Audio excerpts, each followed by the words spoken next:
A 9-year-old black girl is arrested outside her town's library, handcuffed, humiliated, and treated like a criminal. Shivering in the rain, she makes one phone call, and the moment her father picks up, the officer's world unravels. Because she's not just any girl, she's the daughter of the U.S. Attorney General. Phones ring, the station erupts in chaos, and when her powerful father arrives, he's not just here to free her. He's here to dismantle a corrupt system. How did a simple night at the library turn into a national scandal? Stay tuned.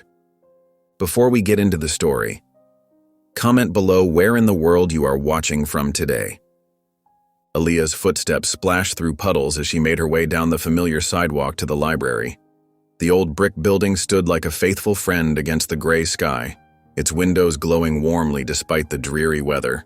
Her bright yellow raincoat caught drops of water, but nothing could dampen her excitement for Library Day. She'd been looking forward to this all week, especially after her dad had missed their usual Sunday breakfast because of work. The heavy oak doors creaked open, releasing the comforting smell of old books and wood polish. The library always felt like stepping into another world, quiet, peaceful, and full of possibilities. Somewhere in the distance, a cart's wheels squeaked as books were reshelved. Mrs. Fisher looked up from her desk, her silver hair neatly pinned back and her reading glasses perched on her nose, a warm smile spreading across her weathered face. "Ah, Aaliyah." Mrs. Fisher's face lit up. "I've been waiting for you, dear." She reached under her desk and pulled out a book with a blue cover, its spine still crisp and unmarked. "This just came in yesterday. It's about a young girl who discovers she can talk to animals. I thought of you immediately. The reviews say it's quite charming." Aaliyah's eyes sparkled as she hugged the book to her chest, breathing in its fresh paper scent. "Thank you, Mrs. Fisher. It sounds perfect." She loved how Mrs. Fisher always seemed to know exactly what she'd enjoy reading, as if she had a special radar for matching books to readers. Making her way to her favorite spot in the children's section, Aaliyah settled into the window seat. The cushions were worn but comfortable, their familiar dips and curves molding to her shape like an old friend, and rain tapped gently against the glass beside her. This was her special place, where she could escape into stories when Dad was working late again, or when Mom had evening appointments with clients. The soft whisper of turning pages and distant shuffling of feet created a soothing backdrop. Opening the book, Aaliyah was instantly transported into its pages. The main character reminded her of herself, curious and sometimes lonely, finding friendship in unexpected places. She traced her finger along the lines as she read, savoring each word. Time slipped away as she followed the story, completely lost in the adventure, the real world fading into a distant hum. Outside, the rain grew heavier, drumming against the windows, and the sky darkened to a deep slate gray. The library's automatic lights clicked on one by one with soft electric hums, but Aaliyah barely noticed. She was too absorbed in her book, curled up in her corner with her legs tucked under her, yellow raincoat draped over the back of the seat. Mrs. Fisher moved about the library, tidying shelves and helping the few remaining patrons. Her arthritis was acting up in the damp weather, making her slower than usual, her joints protesting with each reach and bend. She checked her watch. 5:45 p.m. "Closing time in 15 minutes, she called out softly, her voice carrying through the quiet space like a gentle breeze. But Aaliyah's reading nook was partially hidden behind a tall bookshelf, and Mrs. Fisher's voice didn't reach her. The few other children gathered their things and left, their parents waiting outside with umbrellas, creating brief gusts of wet air as the doors opened and closed. At 6 o'clock, Mrs. Fisher began her closing routine, her movements practiced and automatic after years of service. Her mind was already on her evening plans. Her favorite TV show was starting soon, and her cat needed feeding. She walked through the main areas, turning off lights and checking for stragglers, but her tired eyes missed the small figure in the window seat, now cast in shadow behind the towering shelves. The mechanical click of locks echoing through the silent library finally broke through Aaliyah's reading trance. She looked up, suddenly aware of how dark it had gotten. The library was eerily quiet, with only a few safety lights casting long shadows across the floor. The familiar space had transformed into something strange and intimidating. Her heart began to race as she scrambled up from her seat, the book tumbling from her lap onto the carpet with a soft thud. "Hello?" she called out, her voice small in the empty space. "Mrs. Fisher?" The words seemed to bounce off the shadowy shelves, returning to her unanswered. Running to the front doors, she pulled on the handles, but they wouldn't budge. Through the glass, she could see the rain coming down harder now, streetlights reflecting off the wet pavement in blurry halos. Panic rose in her chest as the reality of her situation sank in. She was locked inside the library, alone. The building that had always been her sanctuary now felt like a trap. Her hands trembled as she pressed her face against the cold glass, watching Mrs. Fisher's hunched figure disappear into the rainy evening, unaware that she had left behind her most faithful young reader. Aaliyah's breath fogged the window as she fought back tears, wondering how long it would be before someone noticed she was missing. The sound of the lock clicking echoed through the silent library like a thunderclap. Aaliyah's heart jumped into her throat as she yanked the handle again, but it wouldn't budge. The metal felt cold against her palm, and her fingers trembled as she pulled harder, the door rattling in its frame with each desperate tug. "Hello?" Her voice came out small and shaky. "Mrs. Fisher, are you still here? Anyone?" Only silence answered, broken by the soft hum of the heating system. The familiar, cozy library now felt vast and strange in the dimming light. Shadows stretched across the floor from the tall bookshelves, and the tick-tock of the wall clock seemed impossibly loud, each second echoing in the emptiness. Aaliyah ran toward the back of the library, her footsteps muffled by the carpet. She knew where the staff exit was. She'd seen Mrs. Fisher use it many times during her afternoon visits. But when she pushed against the heavy metal door, it didn't move an inch. She pressed her ear against it, listening for any sound from the other side, but heard nothing except her own quick breathing. The first tears pricked at her eyes, but she blinked them away, wiping her face with her sleeve. Her father always said that when things got scary, you needed to think clearly. But thinking clearly was hard when her heart was beating so fast it felt like it might burst from her chest. "My phone," she whispered to herself, voice quavering. "I can call Mom. She'll know what to do." Aaliyah hurried back through the rows of books to her favorite reading nook by the window, nearly tripping in her rush. Her backpack sat exactly where she'd left it, next to the cushioned chair where she'd been lost in her book just minutes ago. But as she reached for it, a horrible realization hit her. She'd promised her mom she'd keep her phone in her backpack during school hours, and she hadn't taken it out. She hadn't even checked it since lunch. The library grew darker as clouds gathered outside, making the streetlights flicker to life one by one like tired eyes opening. Aaliyah watched them through the large front window, pressing her hands against the cool glass, her breath fogging the surface. The street outside looked different now, empty and unfamiliar, like a scene from another world. No cars drove past, no people walked by. Even the usual stray cats were nowhere to be seen. "Help!" she called out, tapping the window with her knuckles, then pounding harder. Her voice sounded strange and hollow in the empty building. "Can anybody hear me? Please." The rain had picked up again, drumming against the roof and windows with increasing intensity. Each drop seemed to whisper that she was alone, truly alone, for the first time in her life. The library that had always been her safe place, her refuge from the world, now felt like a cage closing in around her. Aaliyah wrapped her arms around herself, trying to stop the shivers that ran through her body. It wasn't cold, not really, but fear made her tremble anyway. The thought of spending the whole night here made her stomach twist into knots. What if nobody found her until morning? She looked around at the towering shelves of books, their spines barely visible in the growing darkness. Usually they offered endless adventures and escape, but now they loomed over her like silent giants in the gathering gloom. The children's section, with its cheerful posters and colorful beanbags, seemed far away and foreign in the dim light, more haunting than comforting. Pressing her forehead against the window, Aaliyah watched water droplets race down the glass, picking favorite drops and willing them to win their downward race. Where was her mom right now? Was she worried? Would anyone think to look for her here? The questions swirled in her mind like autumn leaves in the wind, each one making her feel smaller and more alone in the vast, quiet space. The clock on the wall showed 6:30 p.m., its hands moving with cruel slowness. Outside, the empty street offered no hope of rescue, and the reality of her situation settled over her like a heavy blanket. She was trapped, alone in the growing darkness of the library, with only the sound of rain and her own racing thoughts for company. The steady drizzle had turned the early evening streets slick and glossy under the streetlights. Officer Chad Rourke drummed his fingers on the steering wheel of his patrol car, his eyes scanning the quiet neighborhood. 6 months on the force, and the most exciting thing he'd handled was a noise complaint about a neighbor's barking dog. He was ready, more than ready, for some real action.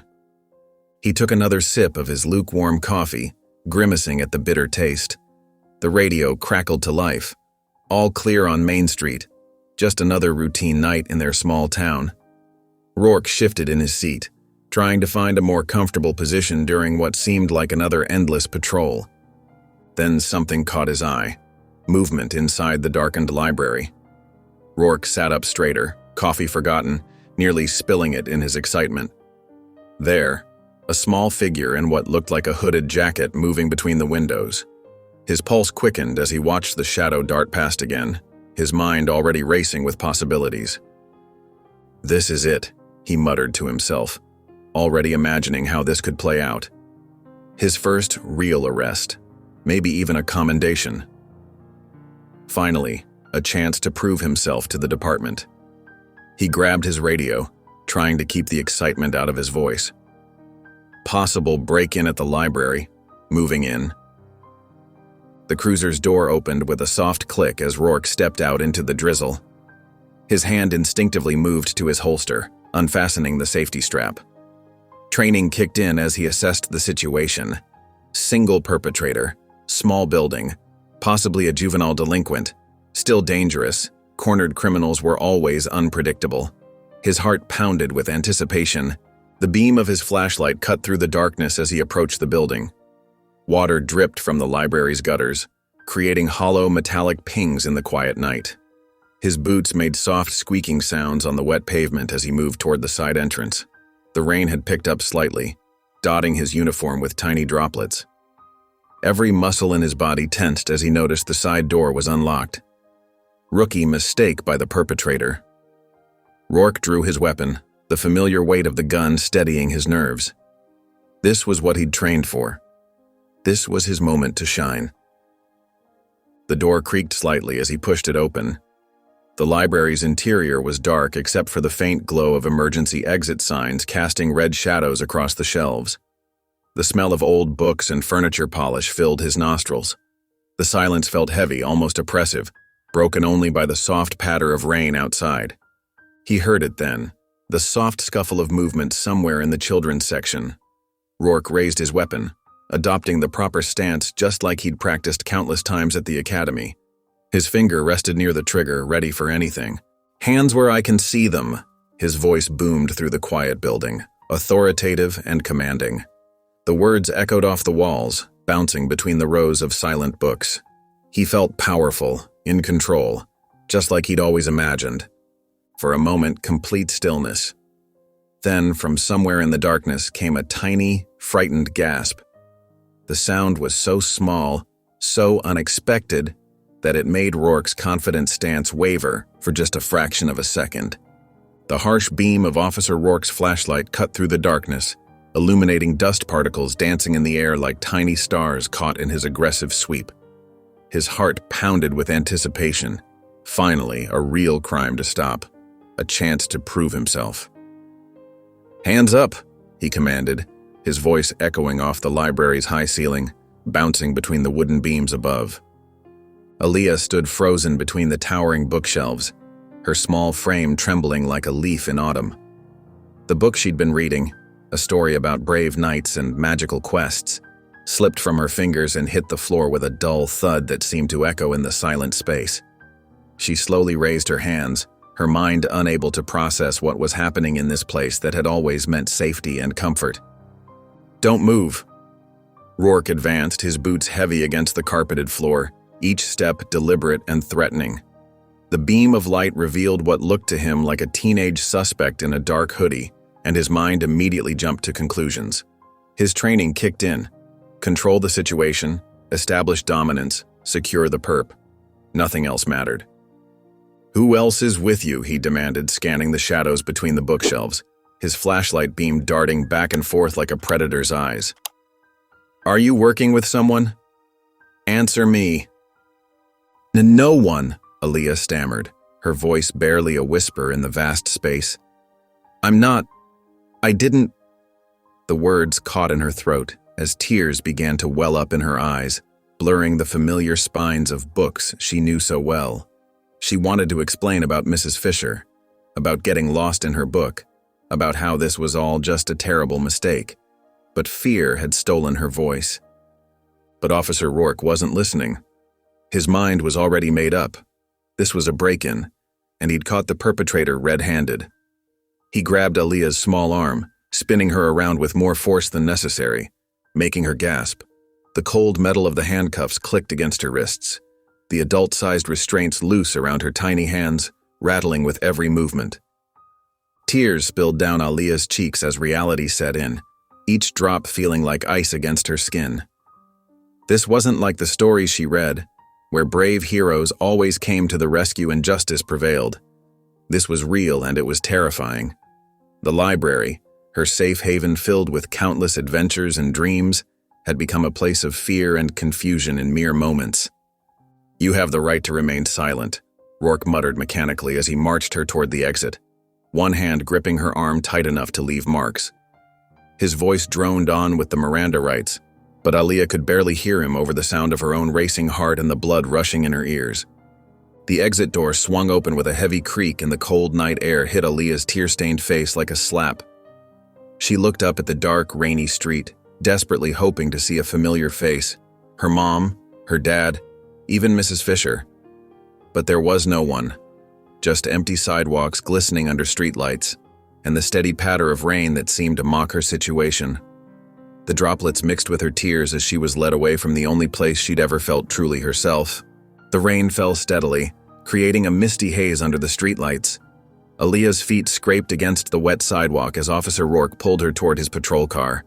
Her wrists burned where the handcuffs bit into her skin. They were meant for adults, not a child's delicate bones. The metal felt impossibly heavy and cold. Tears mixed with raindrops on her face, but she couldn't even wipe them away. People had started gathering on the sidewalk, their faces blurred through the rain. Some held umbrellas, others just stood getting wet, watching the scene unfold with confused expressions. A woman pulled her young daughter closer, whispering something in her ear. Aaliyah caught fragments of their whispered conversations. "What's going on? Is that a kid? Must have done something wrong. They wouldn't arrest a child for no reason." The shame felt worse than the physical discomfort. These were her neighbors, people who saw her walking to school every day with her backpack full of library books. Now they were watching her being arrested like a criminal. She wanted to disappear, to wake up and find this was just another one of her vivid dreams. Her legs trembled beneath her as she tried to keep up with Officer Rourke's forceful pace. A car's headlights cut through the rain, slowing as it approached. The window rolled down with a mechanical whir, and Aaliyah's heart jumped when she recognized Mrs. Temple's face. Her teacher's usual warm expression transformed into one of horror and anger. The English teacher who just yesterday had praised Aaliyah's book report now stared in disbelief. Mrs. Temple threw her car into park, leaving the door open as she jumped out into the rain. Her heels clicked sharply against the wet pavement as she marched toward them, her normally neat brown hair quickly becoming plastered to her face. "What the hell do you think you're doing?" she demanded, her voice carrying over the patter of rain. Officer Rourke's grip on Aaliyah's arm tightened, his fingers digging into her skin through her wet sweater. "Ma'am, this is police business. Please step back," he said, his voice clipped and defensive. "Police business?" Mrs. Temple's voice rose higher, trembling with fury. "That is a 9-year-old girl. My student. What crime did she commit? Reading." Her hands gestured wildly as she spoke, sending droplets flying from her sleeves. More people had stopped to watch now. A small crowd formed under the glow of the streetlights, their faces showing varying degrees of concern and confusion. Some had pulled out their phones, recording the scene. A middle-aged man in a rain jacket shook his head. "That kid's in elementary school." Another woman muttered, This isn't right. But Officer Rourke's jaw only clenched tighter. He seemed to stand straighter, as if the growing audience made him more determined to prove his authority. His face had turned a deep shade of red. Without a word, he yanked open the patrol car's back door and pushed Aaliyah inside. The leather seat was cold and slick against her wet clothes, and the smell of cleaning products and stale air made her stomach turn. The door slammed with a heavy thud that made Aaliyah flinch. Through the rain-streaked window, she could see Mrs. Temple's outraged face, her mouth moving as she continued to protest. Other faces pressed closer, their expressions a mix of concern and helplessness. But inside the car, everything seemed muffled and far away, like she was underwater. A sob caught in Aaliyah's throat as she watched droplets race down the glass, distorting the world outside into a blur of colors and shadows. She had never felt so alone. The harsh fluorescent lights of the police station cast an unforgiving glare, making everything look stark and cold. Aaliyah's small frame seemed impossibly fragile against the gray concrete walls as Officer Rourke marched her through the processing area. Her sneakers squeaked against the linoleum floor, still damp from the rain outside. Around them, officers moved about their desks, shuffling papers and typing furiously on computers. None of them spared a glance in Aaliyah's direction. To them, this was just another routine arrest, another evening like any other. The handcuffs still pinched Aaliyah's delicate wrists, making her arms ache with discomfort. "Step up here," Rourke commanded, pushing her toward the fingerprinting station. The metal table felt icy cold against her palms, and her heart pounded so hard she feared everyone could hear its frantic rhythm. The desk officer, a heavy-set man with thinning hair, barely looked up from his computer screen. "What's the charge?" he asked in a bored tone. Rourke stood up straighter, puffing out his chest with unwarranted pride. "Trespassing, possible burglary. We found her inside the library after hours." Across the room, Sergeant Henry Lawson's head snapped up at the sound of the charges. His weathered face creased with concern as he studied the trembling young girl. She couldn't have been more than 9 or 10, wearing a purple hoodie and rain-soaked sneakers. Then it dawned on him. He recognized her from the photographs on Elijah Harris's desk during their interdepartmental meetings. Lawson stood up slowly, the legs of his chair scraping against the floor. 28 years on the force had taught him to recognize injustice when he saw it. He crossed the room in long, purposeful strides, his presence commanding the attention of the other officers. Kneeling beside Aaliyah, Lawson kept his voice gentle and reassuring. "Sweetheart, do you have a phone with you?" Aaliyah's lower lip quivered as she answered in a barely audible whisper, "It's in my backpack." Lawson nodded, his eyes filled with kindness and concern. "Okay. Do you know your parents' phone number?" She nodded, reciting the number in a shaky voice. Lawson pulled out his own phone, ignoring Rourke's disapproving stare, and dialed the number. "Call your dad. Now," he instructed gently, steadying Aaliyah's trembling hands with his own. The other officers continued their work, typing reports and answering phones as if nothing unusual was happening. But Lawson knew better. He'd seen too many wrongful arrests, too many lives changed by hasty judgments. He wasn't about to let it happen to this child.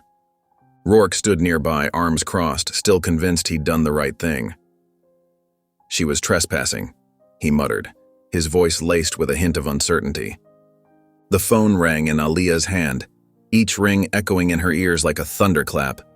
She prayed her father would answer, for she needed him now more than ever before. The harsh fluorescent lights cast long shadows across the holding area, as Aaliyah's trembling fingers pressed the phone to her ear. Her heart pounded with each ring, tears still wet on her cheeks, leaving dark spots on her favorite blue sweater. Once, twice. "Baby? What's wrong?" Her father's warm, familiar voice made her chest tighten, reminding her of bedtime stories and Sunday morning pancakes. The words tumbled out between sobs. "Daddy, they arrested me." Her voice cracked, small and frightened in the empty room. She could barely believe the words coming from her own mouth. The silence that followed felt like ice spreading through the air. When Elijah spoke again, his voice had transformed. Gone was the gentle father. In his place was something harder, colder, like steel forged in fury. "Put an officer on the phone now." Sergeant Lawson had been watching carefully, his kind eyes fixed on Aaliyah, noting how she seemed to fold in on herself with each passing moment. He nodded and took the phone from her shaking hand. "Sir, this is Sergeant Henry Lawson. Tell me my daughter is safe." The words cut like steel through the connection, carrying the weight of a father's rage barely contained. Lawson glanced at Aaliyah, still handcuffed, her shoulders hunched against the world, looking impossibly young under the harsh lights. "She's safe, but she's handcuffed in your station, sir." There was a single measured breath on the other end of the line, like the pause before lightning strikes. Then came 3 words that made Lawson's spine straighten. "I'm on my way." The change in the station was immediate, rippling outward like a stone dropped in still water. Phones started ringing, first 1, then 3, then seemingly every desk at once. Officers who had ignored Aaliyah earlier now moved with sudden urgency, their boots squeaking against the linoleum floor. Papers shuffled, voices rose, and nervous glances were exchanged across desks. In his office, Chief Hadley was reaching for his coffee when his private line lit up. The caller ID made his hand freeze midair. Washington, D.C. His face drained of color as he stared at the glowing screen, coffee forgotten and growing cold. The storm was coming.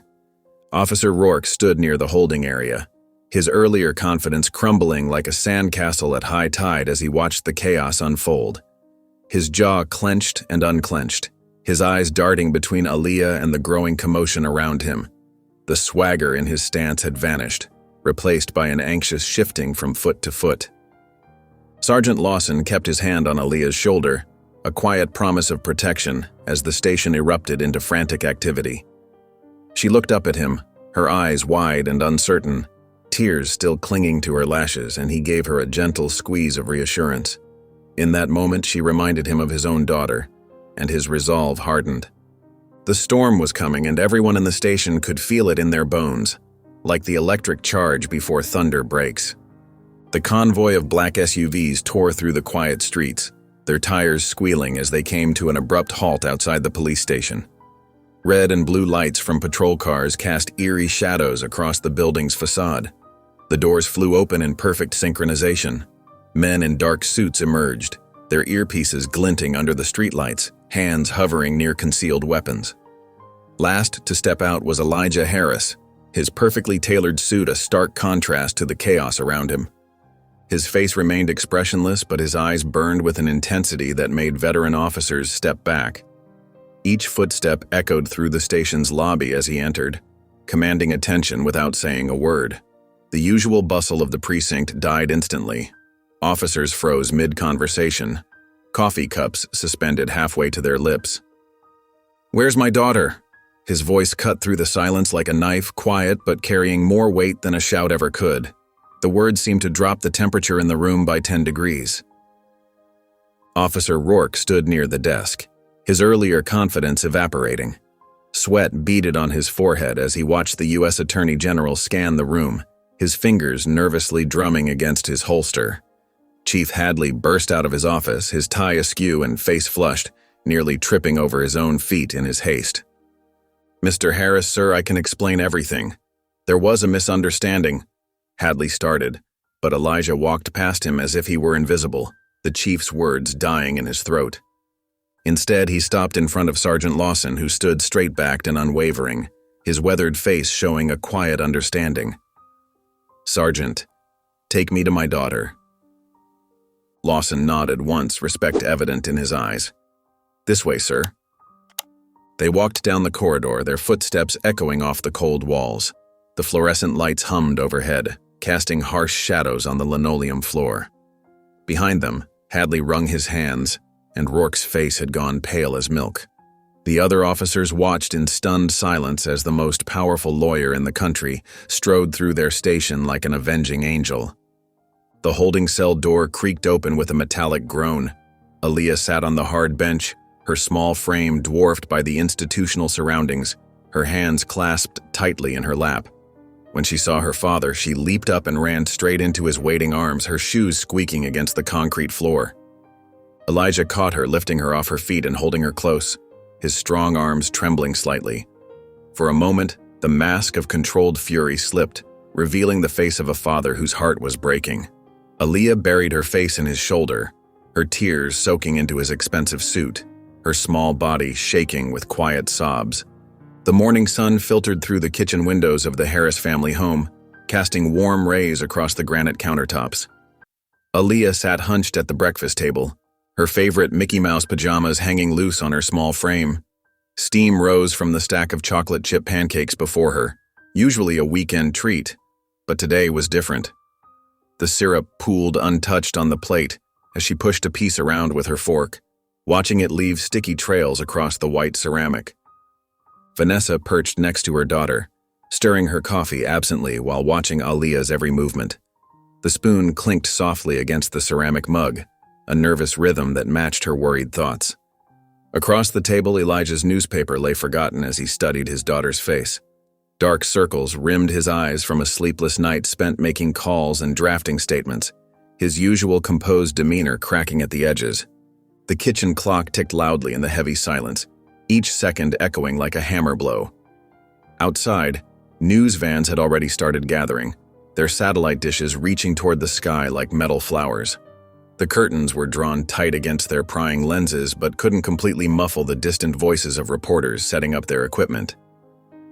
"Sweetheart," Vanessa said softly, reaching out to brush a strand of hair from Aaliyah's face. Her fingers lingered for a moment on her daughter's cheek. "You haven't said a word since last night. Talk to us, please." Aaliyah's lower lip trembled. Her eyes remained fixed on the fork in her hand, watching the metal catch the morning light. The tines blurred as tears threatened to fall. "Did I do something wrong?" she whispered, her voice barely audible above the hum of the refrigerator. Elijah's hands clenched into fists under the table, his knuckles turning white. He drew in a sharp breath, forcing his voice to stay gentle despite the rage building in his chest. "No, baby," he said, leaning forward. "They did. You did absolutely nothing wrong." Aaliyah's shoulders hunched further, making her seem even smaller in her oversized pajamas. "But the officer said I was breaking in. He said I was a criminal." The word criminal caught in her throat like something bitter. Vanessa's hand found Aaliyah's shoulder, squeezing gently. The familiar lavender scent of her daughter's shampoo made her heart ache. "That officer was wrong, sweetie. He made a terrible mistake." "Then why did he put handcuffs on me?" Aaliyah's voice cracked. "Everyone was watching." Mrs. Temple saw. "What if the kids at school find out?" Her fork clattered against the plate as her hands began to shake. Elijah stood abruptly, his chair scraping against the floor. He pulled his phone from his pocket, his jaw set in determination. The same expression he wore when preparing for his biggest cases settled over his features. "I'm calling a press conference," he announced, his voice tight with controlled anger. "We're not letting this go." Aaliyah watched her father stride toward his home office, his back straight and rigid. The weight of everything, the cold handcuffs, the stares of strangers, the dark police car, seemed to press down on her small shoulders. She pushed her plate away, the pancakes now completely cold, the chocolate chips looking like dark tears against the pale surface. The morning sun cast harsh shadows across Chief Hadley's office as Officer Chad Rourke sat rigidly in the leather chair, his jaw set in defiance. The air conditioning hummed quietly, a stark contrast to the tension filling the room. Chief Hadley had just ended his third call with the mayor in the past hour, his face flushed with frustration. The stack of incident reports on his desk seemed to mock them both. "You screwed up, Chad," Hadley said, massaging his temples. His coffee sat cold and forgotten on his desk, next to a stack of morning papers, all bearing headlines about last night's incident. The department's phone lines hadn't stopped ringing since dawn. "I followed protocol," Rourke insisted, crossing his arms. His uniform was crisp and perfectly pressed, as if trying to project authority even now. The morning light glinted off his polished badge. "She was in a locked building. She looked suspicious." Hadley's hand crashed down on his desk, sending papers flying. The sound echoed through the office like a gunshot. "You arrested the U.S. Attorney General's kid. Do you have any idea how bad this looks? The media's having a field day." Across town in the Harris family kitchen, Elijah and Vanessa stood watching the morning news. Steam rose from their untouched coffee cups as the TV anchor's voice filled the room. Questions arise after the arrest of a 9-year-old girl at the public library. The ticker at the bottom of the screen scrolled endlessly with updates. "They're already spinning it," Vanessa said, shaking her head. She wrapped her arms around herself, a habit she had when worried. The morning light caught the worry lines around her eyes. Her wedding ring clinked against her watch as she hugged herself tighter. Elijah tightened his jaw, his fingers gripping the kitchen counter until his knuckles turned white. "Then we'll make sure the truth is louder." His phone buzzed constantly with messages from his office, but his focus remained on the TV screen. The rage in his eyes was barely contained. Back at the station, Hadley leaned forward in his chair, the leather creaking under his weight. "You're going to issue an apology. Today. We need to get ahead of this. The mayor's breathing down my neck." "No." Rourke's response was immediate, his voice hard as steel. "If I back down, I'm admitting I did something wrong. And I didn't." His chin jutted out stubbornly. "This isn't about your pride, officer," Hadley growled, his patience wearing dangerously thin. "This is about damage control. The whole department's reputation is at stake."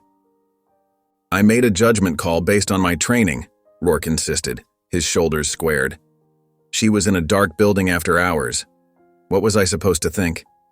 Sweat beaded on his forehead despite the cool air. "She's 9 years old." Hadley's voice cracked with exasperation. The vein in his forehead pulsed visibly. Sergeant Lawson stood outside the office, listening to every word through the thin walls. His years of experience told him this wouldn't end well. He thought about Aaliyah's trembling hands as she'd called her father, about all the times he'd seen this story play out before. The weight of it all settled heavily on his shoulders. Rourke pushed himself up from the chair, his expression stone cold. The chair scraped against the floor with a harsh sound. "I'm not apologizing for doing my job." He turned toward the door, boots clicking against the linoleum. "Where are you going?" Hadley demanded, half rising from his seat. "To tell my side to the press," Rourke replied, his hand on the doorknob. His knuckles whitened around the brass handle. "Someone has to stand up for law enforcement." As he walked out of Hadley's office, his fists were clenched tight, his steps purposeful. The morning sunlight caught his badge as he strode down the hallway, reflecting like a warning beacon.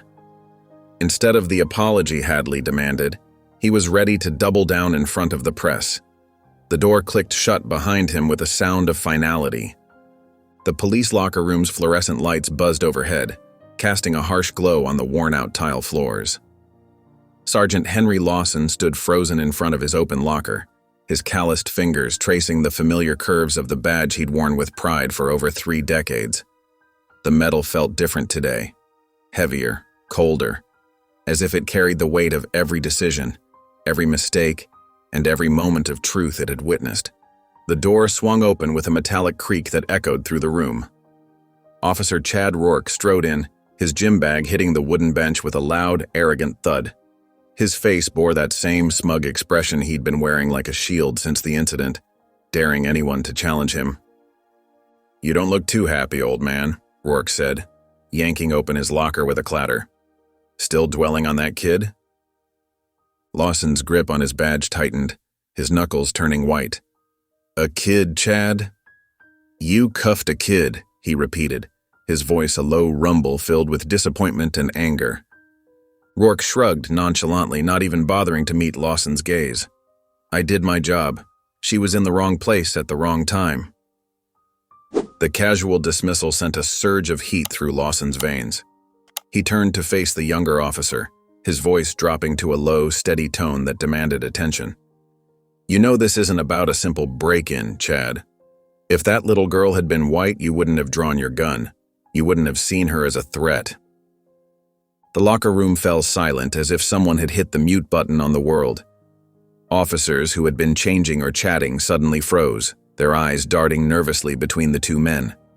Some pretended to be busy with their lockers, but their stiff shoulders betrayed their tension. Others watched openly, choosing sides with their stares, the air thick with unspoken allegiances. Rourke slowly closed his locker, the clang echoing like a bell tolling the start of a showdown. He turned to face Lawson, his eyes cold and hard, his lip curling into a sneer. "Careful, Lawson," he said, taking a step closer, his voice a low growl. "You sound real close to taking his side. The side of a criminal." Lawson looked around the room, really looked. He saw Officer Martinez quickly averting his gaze, though his clenched jaw and tense shoulders revealed his true feelings. He saw Detective Phillips nodding slightly, supporting Lawson's words but too afraid to voice them himself. He saw Officer Thompson standing behind Rourke, arms crossed, silently backing the wrong side of history, his stance wide as if ready for a fight. The fear was palpable, a living, breathing thing that hung heavy in the air. The silence was deafening, screaming volumes about the complicity and the divide within the department. The lines were drawn and everyone knew it. In that moment, as Lawson's gaze swept over the faces of his fellow officers, he made his decision.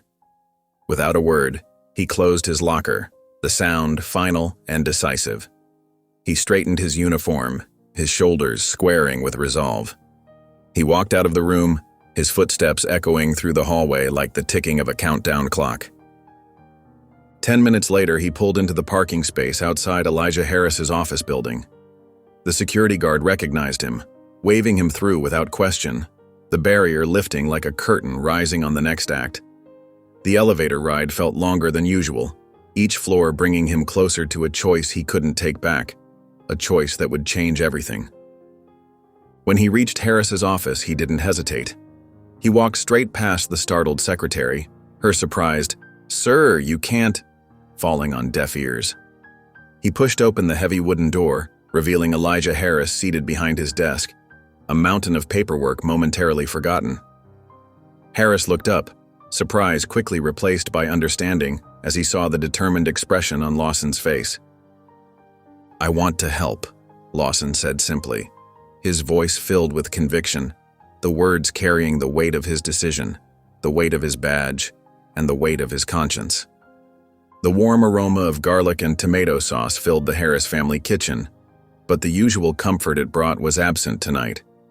The overhead lights cast a soft glow on their faces as they sat around the wooden dinner table, the clink of silverware against plates the only sound breaking the heavy silence. Steam rose from the plates in delicate wisps, carrying with it memories of happier family dinners.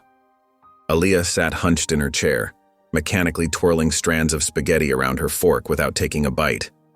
Her eyes remained fixed on her plate, shoulders curved inward as if trying to make herself smaller. The red sauce reminded her too much of that awful day, and her stomach churned at the thought. Across from her, Elijah's fingers flew across his laptop keyboard, his own plate of pasta growing cold and forgotten, the Parmesan cheese melting into tiny pools. Vanessa looked between her daughter and husband, worry etched deep in her features. Her own appetite had vanished hours ago. "You haven't eaten all day," she said softly to Elijah, her tone gentle but concerned. The words felt hollow in the tension-filled room. "I don't have time to eat," Elijah muttered, not looking up from his screen. The blue light from the laptop reflected in his glasses as he continued typing, his jaw set in determination. His wedding ring caught the light as his fingers danced across the keys. Vanessa set her fork down with a quiet click. "Elijah, I'm worried about her." The words hung in the air, heavy with meaning. She reached across the table, her hand stopping short of touching his arm. Finally, Elijah's fingers stilled. He looked up, really seeing Aaliyah for the first time that evening. His expression softened as he took in her withdrawn posture, his heart aching at the sight. "Baby, you okay?" Aaliyah's small shoulders lifted in a half-hearted shrug. "I don't want to go back to school." Her voice was barely above a whisper, but it might as well have been a shout in the quiet kitchen. Her fork scraped against the plate, creating a sound that made everyone wince. "Because of what happened?" Vanessa asked, leaning forward. Her professional training as a psychologist warred with her maternal instincts as she watched her daughter's face carefully. She fought the urge to sweep around the table and gather Aaliyah in her arms. Aaliyah nodded, still not looking up. A single tear splashed onto her untouched pasta, creating a tiny crater in the sauce. Later, after Aaliyah had trudged upstairs to bed, her footsteps heavy with exhaustion, Vanessa stood in the kitchen doorway. She watched Elijah, who had immediately returned to his laptop, his face illuminated by the screen's glow. The dishes sat unwashed in the sink, forgotten like dinner, a testament to how their normal routine had crumbled. "This isn't just legal for you," Vanessa said quietly. "This is personal. But is it worth tearing our lives apart?" She wrapped her cardigan tighter around herself, seeking comfort in its warmth. Elijah's fingers hovered over the keyboard. He didn't turn to face her. He didn't respond.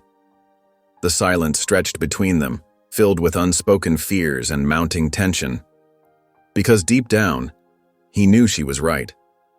The gentle hum of the refrigerator seemed to mock the stillness of their usually vibrant home. The morning sun filtered through the living room windows as Vanessa Harris stood in front of the TV, remote control gripped tightly in her hand. Her knuckles were white against the black plastic, as the news anchor's voice filled the room with practiced gravity. "Our top story this morning. Controversy erupts as 9-year-old Aaliyah Harris, daughter of U.S. Attorney General Elijah Harris, was wrongfully arrested at a local library. The incident has sparked nationwide outrage and calls for police reform." Vanessa clicked off the TV, the screen going black with a soft electric hum. "It's everywhere," she said softly, turning to face Elijah, who stood by the mirror, adjusting his navy blue tie with precise movements. His reflection showed the dark circles under his eyes from sleepless nights. "Good," he replied, his voice carrying a steel edge that matched his determined expression. His fingers smoothed the silk tie one final time, each movement deliberate and controlled. Aaliyah sat curled up on the couch, her favorite book untouched beside her, its worn spine facing away. She hadn't opened it since that night. Her small fingers traced invisible patterns on the cushion fabric, her eyes distant and unfocused. Outside the police station, a crowd of reporters pressed against metal barriers, microphones extended like reaching hands. Camera flashes burst like lightning as Chief Hadley emerged, his face tight with strain, beads of sweat visible on his forehead despite the cool morning air. "No comment at this time," he repeated, pushing through the crowd as questions rained down. "The department is conducting a thorough review." "Is Officer Rourke being disciplined?" a reporter shouted above the din. "What about allegations of racial profiling?" Another voice cut through the chaos. Officer Rourke appeared next, his uniform pressed and clean, his expression defiant. A hint of smugness played at the corners of his mouth as he stepped up to the microphones with rehearsed confidence. "I was just doing my job," he declared, chin raised. "I responded to a potential break-in. That's what we're trained to do." His words carried a defensive edge that betrayed his outward composure. In his Department of Justice office, Elijah watched the coverage on multiple screens, his jaw clenched tight enough to make his temples throb. The mahogany desk before him was covered in papers. Witness statements, police reports, policy documents, each one telling a different part of the same infuriating story. His phone buzzed constantly with messages from reporters seeking comment, the device skittering across the polished wood with each new alert. He picked up his phone, pressing a familiar speed dial. "Sarah, get the team together. Set up a press conference." His voice was calm but carried unmistakable authority, the kind that had made him legendary in courtrooms. "It's time we went on the record." The Department of Justice Plaza filled quickly with media crews, setting up cameras and checking audio equipment. The morning air was crisp, carrying the sounds of downtown traffic and urgent voices. Technicians adjusted tripods while producers spoke rapidly into headsets. Secret Service agents positioned themselves strategically around the podium bearing the department's seal, their earpieces gleaming in the sunlight. Elijah stood just inside the building's grand entrance, reviewing his notes one final time. His fingers traced each carefully chosen word. A staff member adjusted his microphone, while another briefed him on the media outlets present, their whispered voices echoing in the marble hallway. "Sir?" His assistant approached, clipboard clutched to her chest. "They're ready." Elijah nodded, tucking away his papers with practiced precision. He straightened his shoulders and walked toward the glass doors, each step purposeful and measured, Through them, he could see the sea of cameras and reporters waiting to capture every word, every expression. The doors opened with a soft whoosh, and camera shutters clicked rapidly as he emerged into the morning light. He approached the podium with measured steps, his presence commanding immediate attention. The crowd fell silent, all eyes and lenses focused on the U.S. Attorney General as he prepared to address the nation about his daughter's arrest. The weight of the moment, both as a father and as the nation's top law enforcement official, settled heavily on his shoulders. In the stark conference room of the Department of Justice headquarters, morning light streamed through floor-to-ceiling windows, casting long shadows across the carpeted floor. Elijah Harris stood at the head of a polished mahogany table, his presence commanding attention from the dozen lawyers seated around him. His suit was perfectly pressed, but dark circles under his eyes betrayed sleepless nights. His fingers drummed quietly against the smooth wood, a rare display of nervous energy. "What do we have?" Elijah's voice carried the weight of both professional duty and personal stakes, each word measured and deliberate.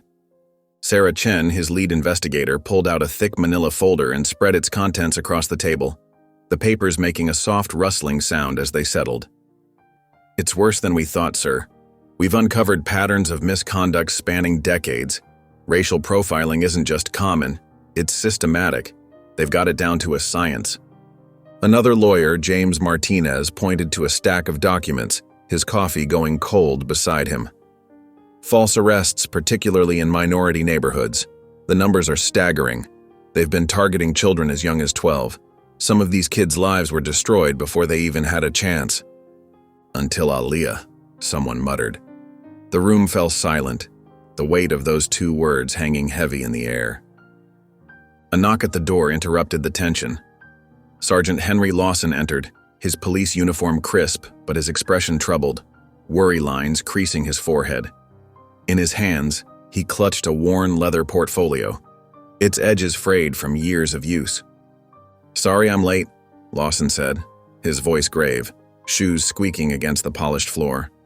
"But you need to see this." He approached Elijah, pulling out an internal report marked "Confidential" in bold red letters. Elijah's fingers tightened around the pages as he read, his jaw clenching.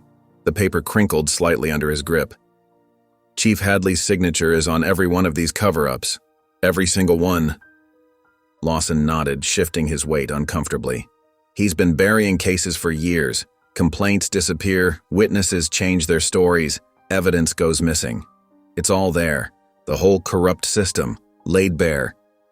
The team gathered around as Elijah spread the new documents on the table, shoulders touching as they leaned in. Each page revealed another layer of corruption, another story of justice denied, another family torn apart. "We don't just have a case," Elijah announced, his voice carrying steel beneath its calm surface. His hands pressed flat against the table as he looked at each person in turn. "We have a reckoning." The lawyers exchanged glances, understanding the magnitude of what lay before them. This wasn't just about one wrongful arrest anymore. It was about dismantling a system built on prejudice and fear, a system that had ruined countless lives. As the team began gathering their materials, papers shuffling and chairs scraping against the floor, a small figure appeared in the doorway. Aaliyah stood there in her school uniform, her backpack clutched tight against her chest like a shield. The room quickly emptied, footsteps fading down the hallway, leaving father and daughter alone. "Daddy?" Her voice was small but clear, carrying across the now quiet room. "Yeah, baby?" Elijah turned to face her, his expression softening, the fierce prosecutor melting away to reveal the father beneath. She hesitated, fingers fidgeting with her backpack strap, twisting the fabric back and forth. "Are you gonna stop them?" Elijah crossed the room and knelt before his daughter, looking directly into her eyes, his hands gentle on her shoulders. "I promise, no matter what it takes." Chief Hadley paced his office like a caged animal, his polished shoes wearing a path in the carpet. The morning sun cast harsh shadows across his face as he slammed a thick stack of reports onto his desk, making his coffee mug rattle and sending a few papers sliding to the floor. His usually immaculate appearance was disheveled, his tie loose and collar wrinkled from hours of stress. "We have a problem," he growled at Officer Rourke, who stood stiffly by the door, shoulders squared defensively. Rourke crossed his arms, his jaw set stubbornly. Sweat beaded at his temples despite the cool air conditioning. "No, we have a false narrative. The media's twisting everything. They don't understand what it's like out there." "False narrative?" Hadley's laugh was bitter, echoing off the wood-paneled walls. "Harris has 30 years of our records. Racial profiling, excessive force, false arrests, and you just handed him the perfect spotlight case. Do you have any idea what this means for the department?" "I followed protocol," Rourke insisted, but his voice wavered slightly, betraying his growing uncertainty. "She was in a locked building after hours. She was 9 years old." Hadley's fist crashed down on his desk, sending his nameplate toppling over. "And now the U.S. Attorney General is breathing down our necks, the same man whose daughter you arrested." Outside the office, Sergeant Lawson stood quietly by the water cooler, his presence unnoticed as he filled his cup. Every word drifted clearly through the thin walls, each heated exchange making his stomach twist with growing unease. Hadley grabbed his phone, punching numbers with trembling fingers, his knuckles white from gripping the receiver. "Janet, get me records, now." He waited, drumming his fingers on the desk, leaving sweaty prints on the polished wood. "Thompson? Yeah, I need you to do an internal review. Everything from the past 5 years. You know the drill. Anything questionable needs to be reviewed." Rourke shifted uncomfortably, his face paling. "Chief, are you sure?" "Shut up!" Hadley snapped, his voice cutting like a knife. "You lost the right to question anything when you put cuffs on a 4th grader. Now get out of my sight." In the hallway, Lawson's paper cup crumpled in his grip, water dripping between his fingers. 30 years on the force had taught him what review meant. Evidence would disappear. Reports would be altered. The truth would be buried under bureaucratic paperwork, just like it had been so many times before. He walked to his locker, each step heavy with the weight of his decision. Photos taped inside caught his eye. His graduation from the academy, his first partner, community events where he truly believed he was making a difference. Each memory seemed to judge him, asking what kind of officer he really wanted to be. With steady hands, he pulled out his phone. 30 years of loyalty fought against what he knew was right. But the image of Aaliyah's tiny wrists in handcuffs won out, along with the memory of her terrified eyes looking up at him for help. He dialed Elijah Harris's number, his heart pounding but his resolve firm.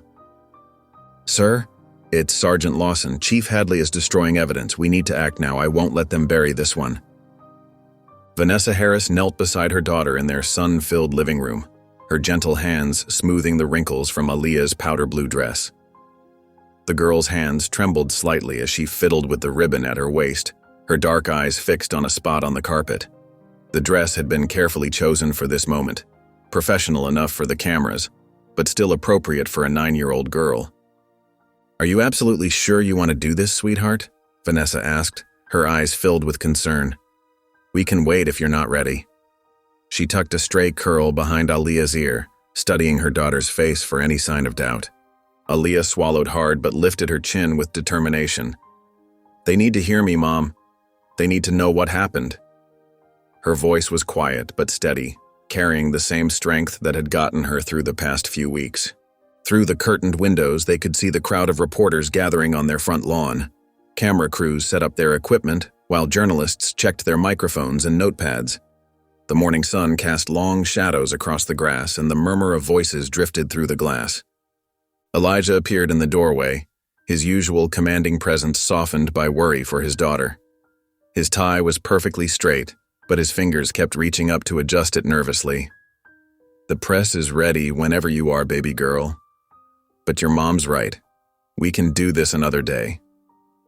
"No," Aaliyah said firmly, smoothing her dress one final time. "I want to do it now." Together, father and daughter stepped onto the front porch. The summer air was thick with humidity, and camera flashes burst like lightning. Aaliyah gripped the microphone her father handed her, her small fingers wrapping around it like a lifeline. She could feel her mother's supportive presence just behind her. The crowd fell silent as she stepped up to the podium that had been set up. Her voice shook at first, but grew stronger with each word, like a flower unfurling in the morning sun. "I wasn't scared because of the handcuffs," she said, her words clear and deliberate. The reporters leaned forward, hanging on every word from this 9-year-old girl who suddenly seemed so much older than her years. Some were already scribbling frantically in their notebooks. Aaliyah paused, taking a deep breath. Her father's hand rested gently on her shoulder, giving her strength. "I was scared because he didn't see me as a person." The silence that followed was deafening. No cameras clicked. No one moved. Her words hung in the air like a heavy truth that couldn't be denied. Even the birds seemed to have stopped singing. Across town in his office, Chief Hadley watched the live feed on his computer screen.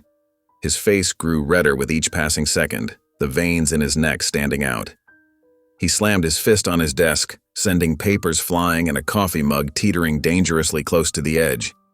"This kid just turned the whole damn country against us," he spat, knowing that Aaliyah's simple, honest words would do more damage than any legal argument could. His hands shook as he reached for his phone, already dreading the calls that would start pouring in. On the screen, Aaliyah stood tall beside her father, her voice carrying the weight of truth that no amount of police spin could counter. The nation was listening, and a little girl's story was about to change everything. Her powder blue dress caught the morning light, making her look like an angel of justice in the summer sun. The evening news anchor's voice filled the Harris family living room, accompanied by footage of Aaliyah speaking on their front porch. Tonight, the nation watches as a 9-year-old girl's wrongful arrest ignites widespread outrage and demands for police reform, the anchor announced, her tone grave and measured.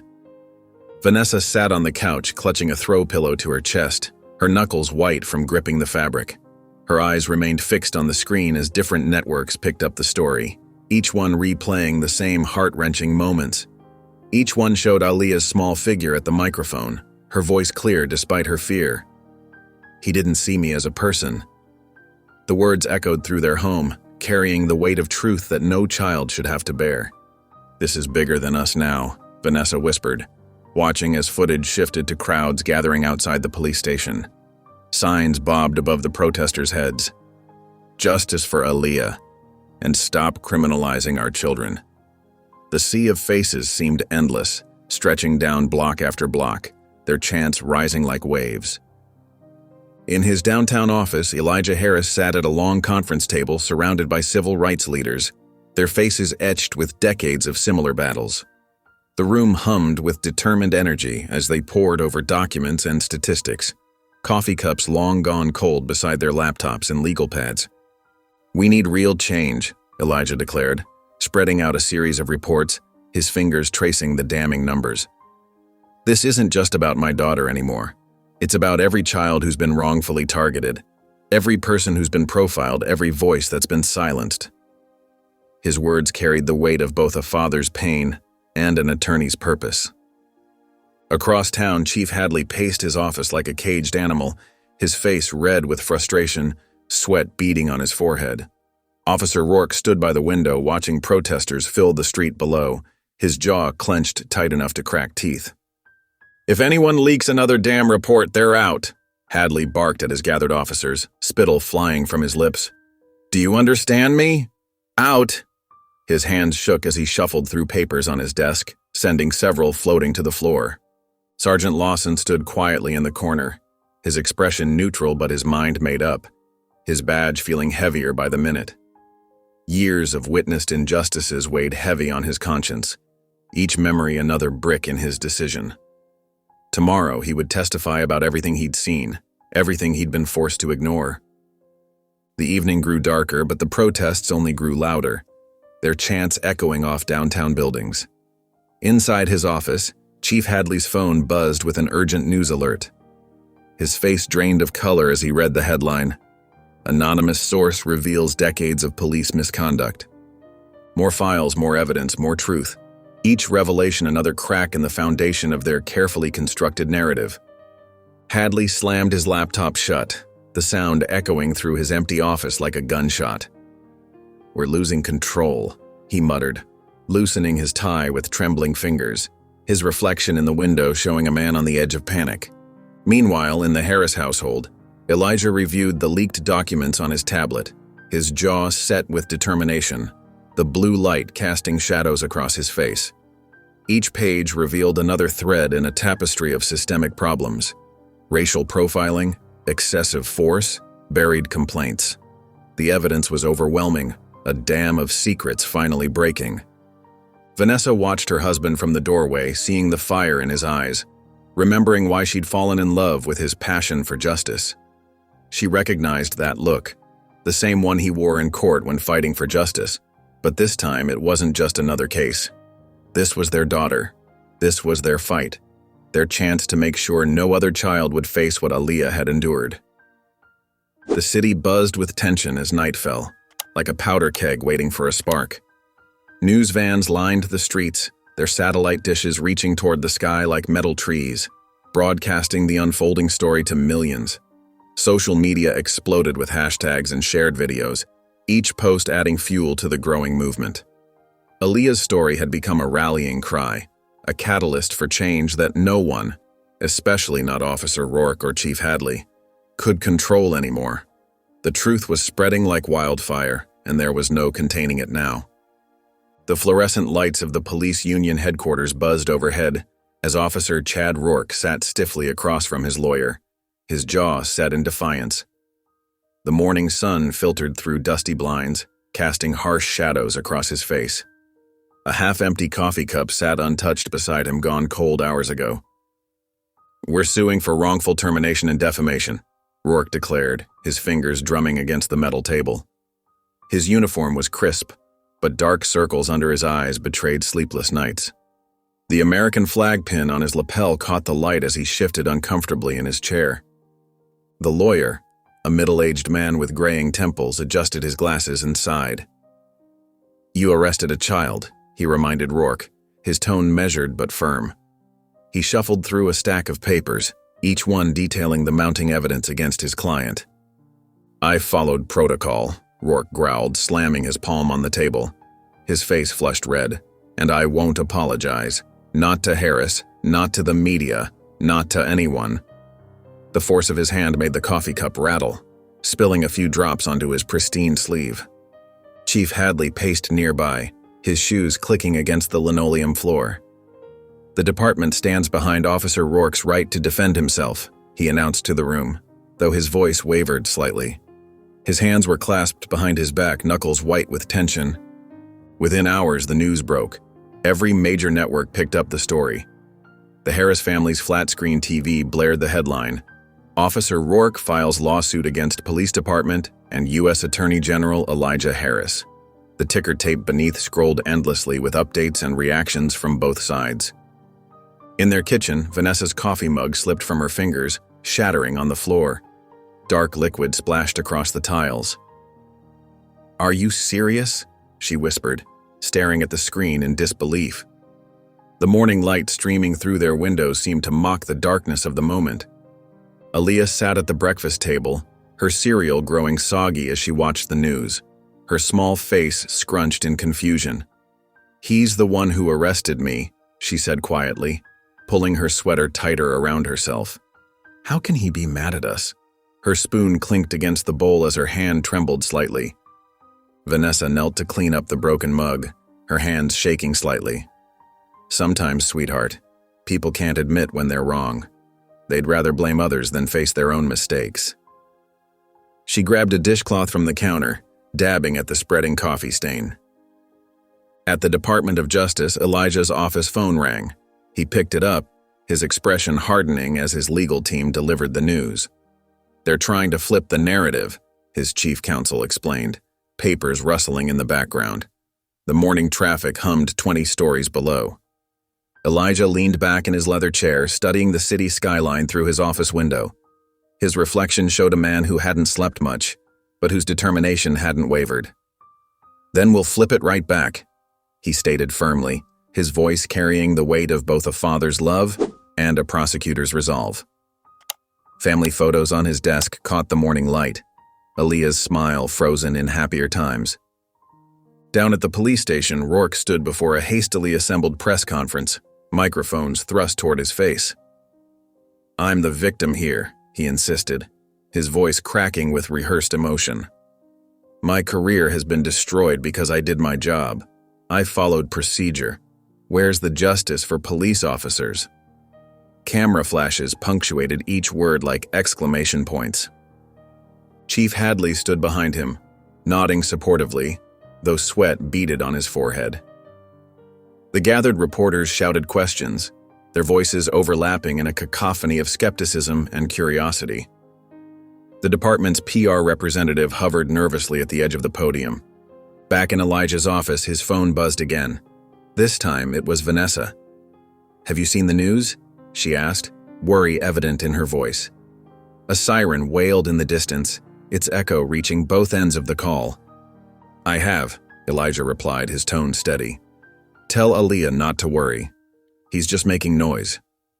His fingers traced the edge of his daughter's case file, which hadn't left his desk since the incident.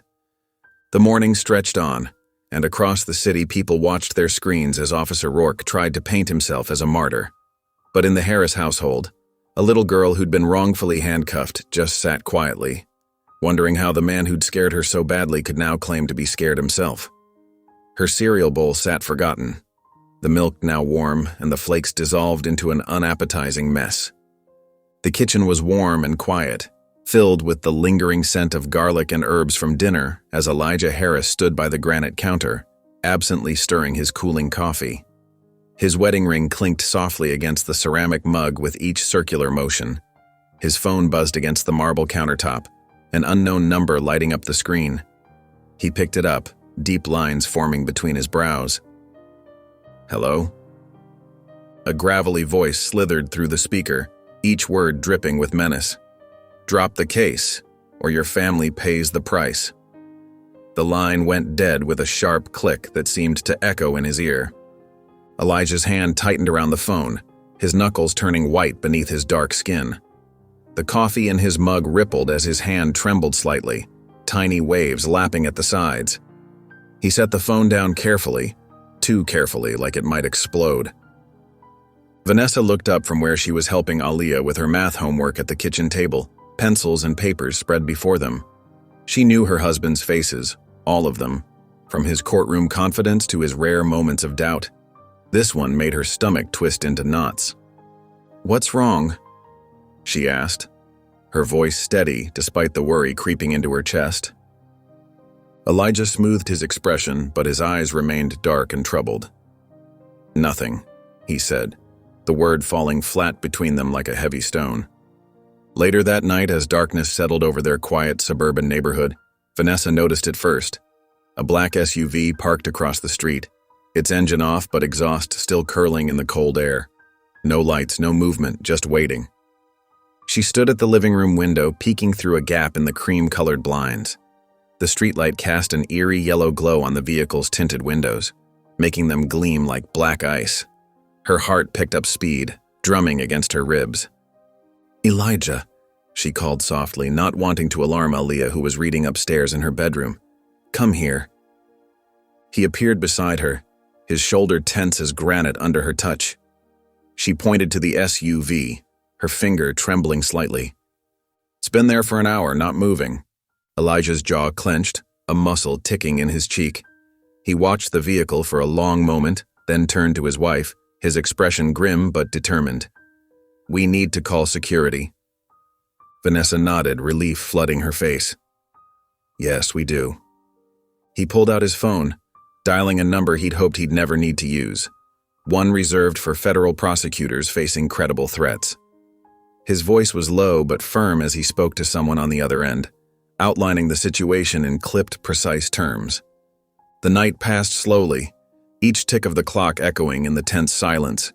Neither Elijah nor Vanessa slept much, taking turns checking the windows and monitoring the security cameras. The SUV remained until dawn, then silently pulled away into the misty morning light. At 10 a.m. sharp, their doorbell rang. Elijah opened it to find two federal agents standing on their front step, their dark suits pristine, their expressions professionally neutral but alert. "Mr. Harris," the first agent said, showing his credentials, gold badge catching the morning sun. "We've been assigned to your family for protection." Elijah nodded, his grip tight on the doorframe, leaving fingerprints on the polished wood. Behind him, Vanessa held Aaliyah close, her arms wrapped protectively around their daughter's shoulders, both of them watching with wide eyes as the agent stepped inside. This wasn't just a legal battle anymore, this was war, and his family had been drawn into the crossfire. The grand jury chamber hummed with tension as reporters squeezed into the back rows, their notebooks ready and phones set to silent. Morning light filtered through tall windows, casting long shadows across the polished floor, illuminating dust motes that danced in the air.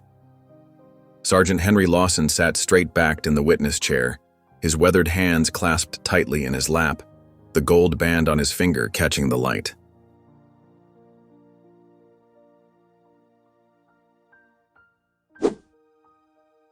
Elijah Harris watched from the prosecution table, his expression calm but determined, occasionally adjusting his perfectly knotted tie. Chief Hadley and Officer Rourke sat on the opposite side, Hadley's face a mask of practiced neutrality while Rourke fidgeted with his collar, his clean-shaven jaw working back and forth. "State your name for the record," the judge's voice echoed through the chamber, bouncing off the wood-paneled walls. Lawson leaned toward the microphone, clearing his throat. "Sergeant Henry Lawson, 30-year veteran of the police force," he stated, his voice carrying the weight of countless cases and countless memories. The prosecutor, a sharp-eyed woman in a navy suit with practical heels, approached the witness stand. "Sergeant, what did you witness regarding the arrest of Aaliyah Harris?" Lawson's eyes moved deliberately from Rourke to Hadley. The weight of 3 decades pressed down on his shoulders, making his police uniform feel suddenly tight around his neck. He thought of his badge, his pension, everything he stood to lose. Then he thought of Aaliyah's tears, her tiny wrists in handcuffs, and the look of confusion and fear in her young eyes. "I witnessed an unlawful arrest," he said, his voice growing stronger with each word, like a tide coming in. "I witnessed a department more focused on protecting its own than doing what's right." Murmurs rippled through the courtroom like waves, growing louder until the judge tapped his gavel once. Chief Hadley's jaw clenched so tight a muscle twitched visibly beneath his graying temples. Rourke's face flushed red, his hands balling into fists under the table, knuckles white with tension. Lawson continued, each word clear and measured, like stones dropping into still water. He detailed the night of Aaliyah's arrest, the department's attempt to cover it up. The years of similar incidents swept under the rug. The truth poured out like water from a broken dam, unstoppable and cleansing. When the session ended at 11:30 a.m., reporters practically tripped over themselves rushing to the doors, fingers flying across phone screens with breaking news alerts. Their footsteps echoed through the marble hallway outside as the headlines spread like wildfire. "Veteran officer blows the whistle on corrupt police department."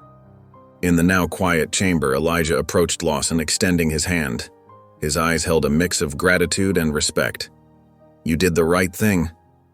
Lawson gripped Elijah's hand firmly, nodding once. "I just hope it's enough." The words hung in the air between them, heavy with promise and possibility.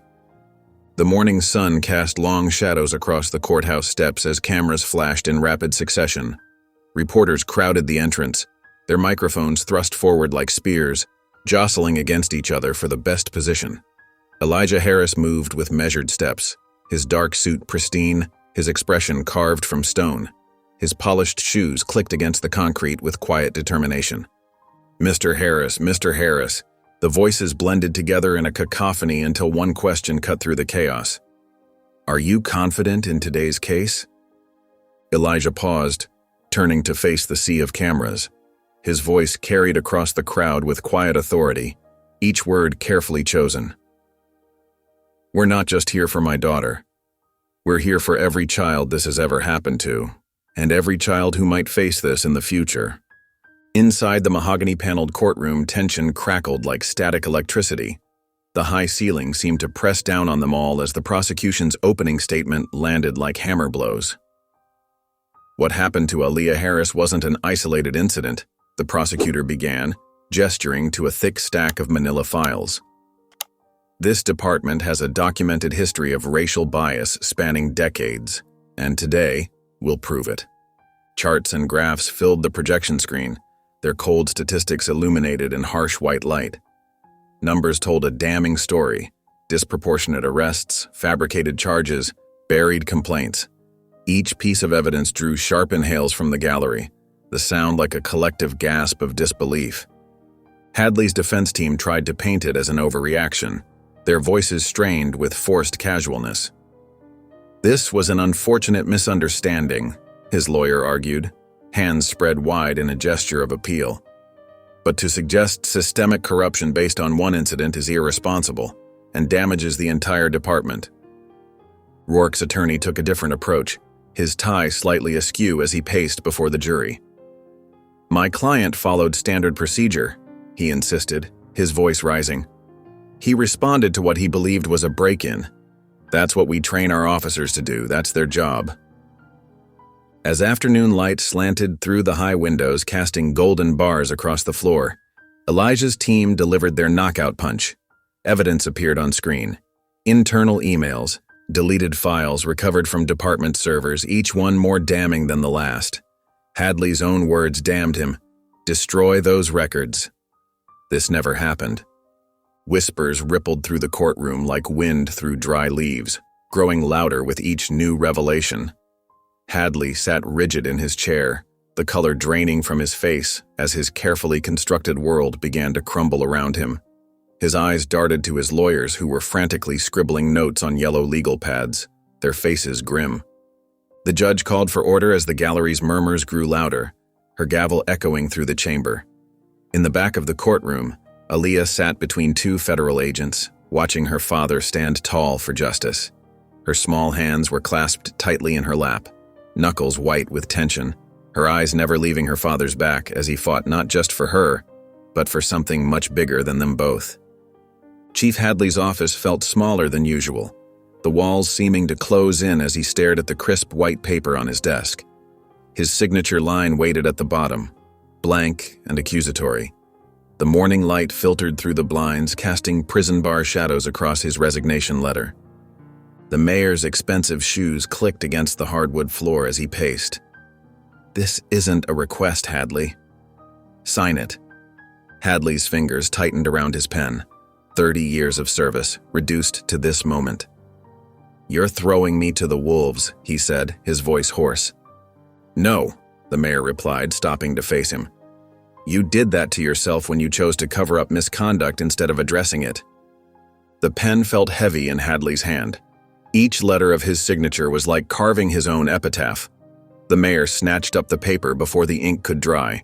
Within minutes, phones throughout the station began buzzing. The official statement hit the press. Effective immediately, Chief Thomas Hadley has resigned amid allegations of misconduct and systematic cover-ups within the department. The precinct turned into a hive of whispered conversations. Officers gathered in small clusters, some shaking their heads in disbelief, others nodding with grim satisfaction. Veterans who'd served under Hadley for decades couldn't meet each other's eyes. Younger officers watched uncertainty spread like wildfire through their ranks. Officer Rourke stood at his locker, knuckles white as he gripped the metal door. His biggest defender, the man who'd backed his every decision, was gone. The shield of protection he'd relied on had crumbled. At noon, Hadley emerged from his office one last time. The box of personal items in his arms seemed pathetically small. A few framed photos, a coffee mug, a nameplate that no longer meant anything. The usual bustle of the station fell silent as he walked through. No one stepped forward to shake his hand. No one offered words of support or farewell. Officers who'd laughed at his jokes just days ago suddenly found their paperwork fascinating. 30 years of authority dissolved in the sound of his footsteps echoing through the quiet hallway. As the station doors closed behind him, Hadley paused on the steps. For the first time in 3 decades, he was just another civilian. The badge that had defined him was gone. His power, his influence, his entire identity, vanished with the stroke of a pen. He walked to his car alone, just another man on the street. No sirens would ever clear his path again. No officers would snap to attention at his approach. Thomas Hadley, former chief of police, was nobody. The fluorescent lights of the hearing room cast harsh shadows across Officer Rourke's face as he sat before the police review board. 5 stern faces looked down at him from their elevated platform, their expressions unreadable. Behind him, scattered whispers from other officers and officials filled the tense silence. Elijah Harris sat in the back row, his presence commanding attention even in silence. His eyes never left Rourke's rigid back. "Officer Chad Rourke," the board chairman began, shuffling papers before him. "After a thorough investigation into the events of Tuesday evening, involving the wrongful arrest of a minor, this board has reached its decision." Rourke's jaw clenched. His hands, folded on the table, tightened until his knuckles turned white. "The evidence presented shows multiple violations of department policy," the chairman continued. "Excessive force in the detainment of a minor. Failure to properly identify yourself as law enforcement. Failure to follow proper procedures for juvenile suspects. Reckless conduct endangering a child." "I followed protocol," Rourke cut in, his voice tight with anger. "I responded to a potential break-in." "Officer Rourke," a female board member interrupted. "You drew your weapon on a 9-year-old girl reading a book. The building was dark, I couldn't—" "Then maybe," another panel member muttered, just loud enough to be heard. "The rules are broken." The chairman raised his hand for silence.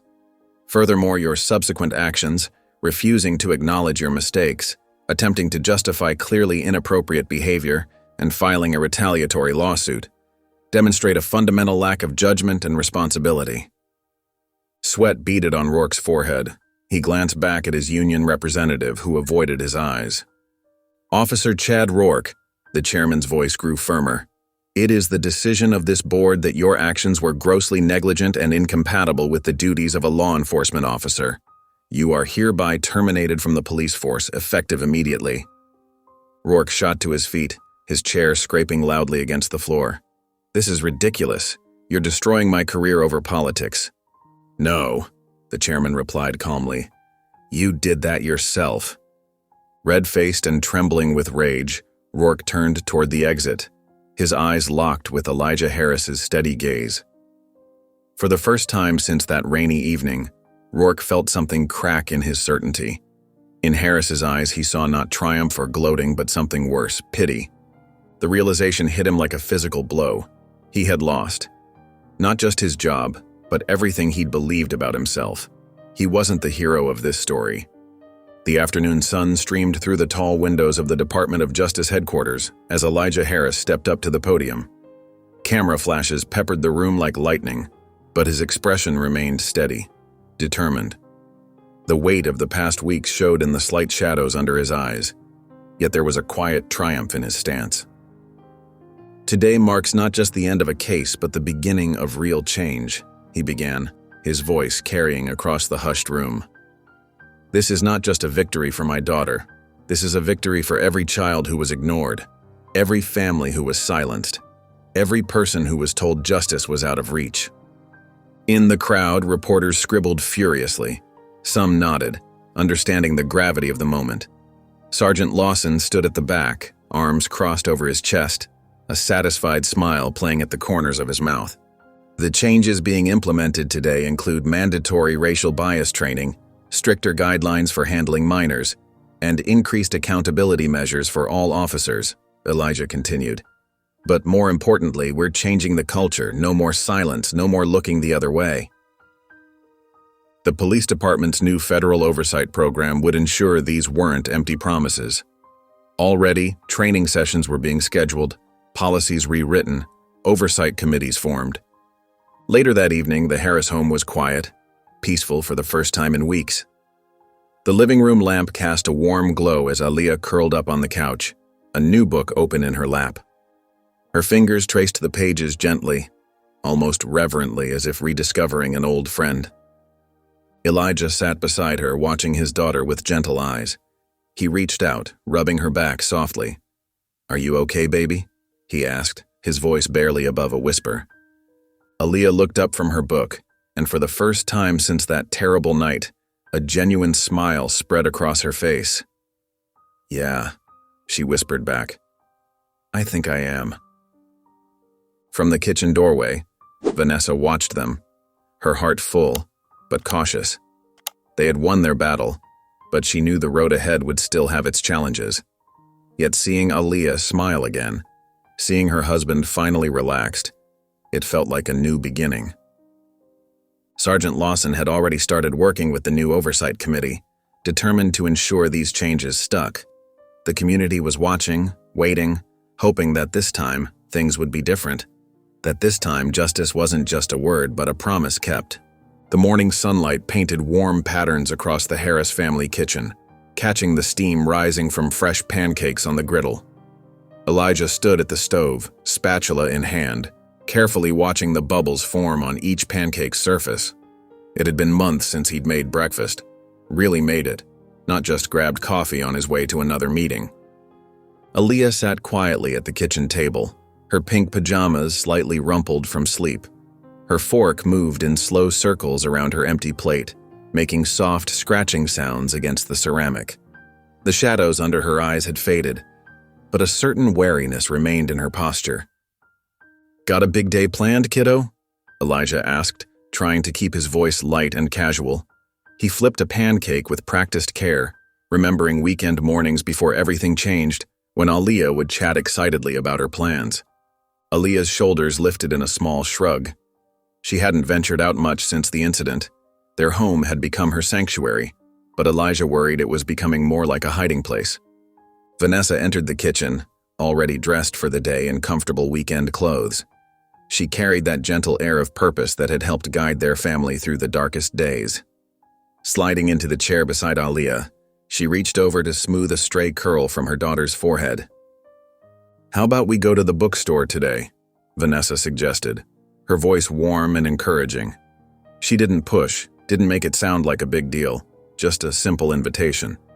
Elijah watched from the stove as something flickered in Aaliyah's eyes, a tiny spark of interest breaking through the careful shell she'd built around herself. His heart ached at how such a small thing now felt like a victory, but he stayed quiet, letting Vanessa work her magic. Aaliyah's fingers stilled on her fork.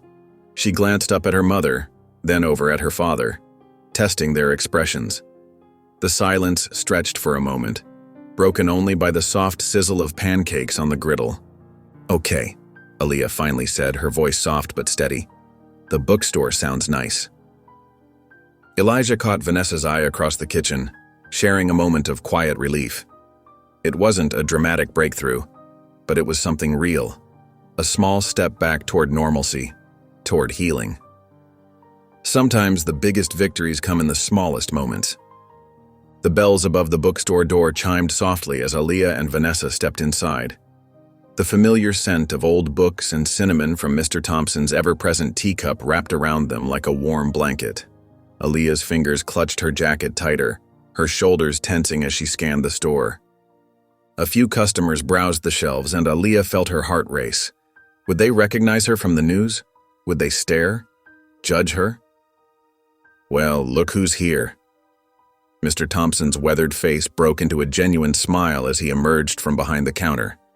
His wire-rimmed glasses sat crooked on his nose, and his cardigan had the usual dusting of book powder. "Welcome back, kiddo." Something in his voice, the warmth, the normalcy of it, made Aaliyah's shoulders drop slightly. This was her safe place after all. The store where she'd spent countless Saturday afternoons exploring new worlds through pages. "Hi, Mr. Thompson," she said softly, managing a small smile. Vanessa squeezed her daughter's shoulder gently. "Why don't you look around, sweetheart? Take your time." Aaliyah nodded and slowly made her way through the familiar aisles. Her fingers trailed along the spines of books, feeling the different textures. Smooth, rough, ridged. The sound of her shoes against the wooden floor echoed softly as she walked. From a distance, Vanessa watched her daughter navigate the store. Mr. Thompson stood beside her, both of them observing quietly. "She's been through so much," Vanessa whispered. "Strong kid you've got there," Mr. Thompson replied. "Books have a way of healing." Aaliyah turned down the young adult aisle, her pace quickening slightly as she spotted something familiar. There, on the new releases shelf, sat the latest installment of her favorite fantasy series. Her eyes lit up as she reached for it. "You want that one?" Vanessa asked, having followed at a careful distance. Aaliyah hugged the book to her chest. Yeah. At the register, Mr. Thompson rang up the book with deliberate care, as if it were a precious artifact. When Aaliyah reached for her allowance money, he held up his hand. "This one's on the house, kid," he said with a wink. "Consider it a welcome back present." For the first time in weeks, Aaliyah's smile reached her eyes. It was small, but real. A glimpse of the bright, book-loving girl who had been hiding since that night at the library. As they walked toward the door, Vanessa quickly wiped away a tear. Her daughter was taking her first steps back into the world, one page at a time. The warm glow from the fireplace cast dancing shadows across the living room walls. Aaliyah sat curled up on the brown leather couch, her new mystery book propped against her knees. Her small fingers traced the words as she read, completely absorbed in the story. Elijah glanced up from his desk where legal briefs and case files lay scattered. He'd been working late every night for weeks, fighting battles in courtrooms and press conferences. But tonight, watching his daughter read so peacefully, the papers suddenly felt less important. He set down the brief he'd been reviewing and walked over to the couch. "What's the book about?" he asked softly, settling down beside her.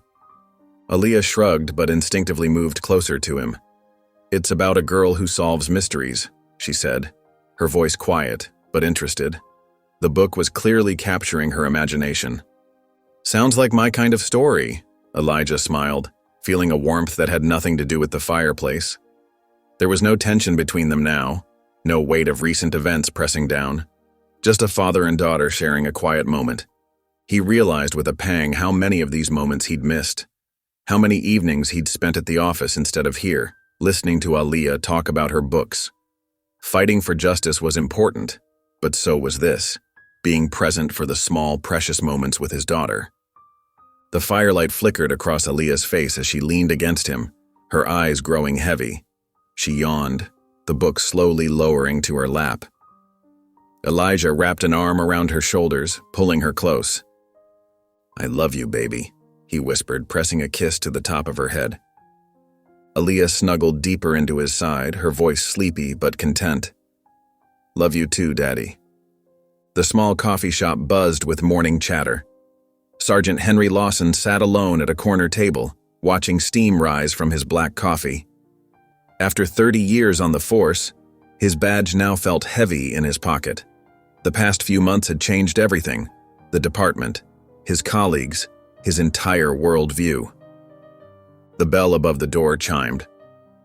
Elijah Harris walked in, commanding attention even in casual clothes. A few customers whispered and pointed, recognizing the U.S. Attorney General who'd been all over the news. But Elijah ignored them, making his way directly to Lawson's table. "Mind if I join you?" Elijah asked, though he was already sliding into the seat across from Lawson. Lawson managed a tired smile. "Free country, isn't it?" They sat in comfortable silence for a moment. Lawson stirred his coffee absently, staring out the window at people hurrying past on the sidewalk. His whole career had been about watching people, reading situations. Now he felt adrift. "So," Elijah finally said, leaning back in his chair, "what's next for you?" Lawson let out a dry chuckle. "That's the million-dollar question, isn't it?" He shook his head. 30 years of service, and here I am, starting over at 55. "You did the right thing," Elijah said firmly. "Not many would have had that courage." "Maybe." Lawson took a sip of coffee. "But doing the right thing sure leaves you with a lot of quiet mornings wondering what's left." Elijah leaned forward, his expression intense. "You ever thought about teaching?" Lawson raised an eyebrow, caught off guard. "Teaching?" "At the academy," Elijah explained. "We need people like you training the next generation. People who understand what real integrity looks like. Who know the difference between following orders and doing what's right." Lawson sat back, considering. The idea had never occurred to him before. He'd always seen himself as a street cop, not an instructor. But maybe that's exactly what made him qualified. "The system only changes if we change how we train them," Elijah continued. "Think about it. You could help shape officers who understand community relations, who know how to de-escalate, who see the people they're protecting as human beings first." Lawson's coffee had grown cold, forgotten as he listened. He thought about all the young officers he'd seen come through, bright-eyed and idealistic, only to be hardened by the old guard's cynicism. He thought about Rourke and how different things might have been if someone had taught him better. "You know," Lawson said slowly, warming to the idea, "I think I'd like that." Elijah smiled, recognizing the spark of purpose returning to the older man's eyes. Sometimes the best way forward wasn't about tearing everything down. It was about building something better. "I think I'd like that a lot," Lawson repeated more firmly this time. The afternoon sun filtered through City Hall's tall windows, casting long shadows across the polished conference table. Elijah Harris adjusted his tie, his eyes scanning the faces around him. Chief Maria Delgado stood at the front of the room, her presence commanding attention without intimidation, exactly what the department needed. "These changes aren't just paperwork," Delgado announced, pointing to the presentation screen. "Every officer, from veterans to rookies, will complete mandatory bias training, no exceptions." City council members nodded, some taking notes. The atmosphere felt different from the usual bureaucratic meetings. There was a sense of genuine commitment. "What about resistance from within the force?" a councilwoman asked. Delgado squared her shoulders. "Officers who refuse training will be placed on administrative leave until compliance. We're not asking anymore. We're requiring." Elijah watched her carefully.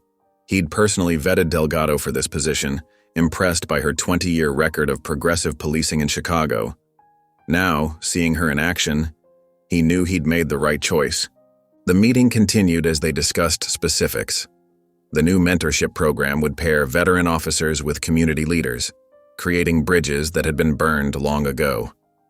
Budget allocations were approved without the usual fighting. Everyone understood the stakes. "We're also implementing a 3-strike system," Delgado continued. "Officers with repeated complaints will face immediate review. No more burying files, no more looking the other way." Someone mentioned Officer Rourke's name. The room grew quiet. Elijah spoke up for the first time. "What happened to my daughter wasn't unique. It was just the one that finally got attention.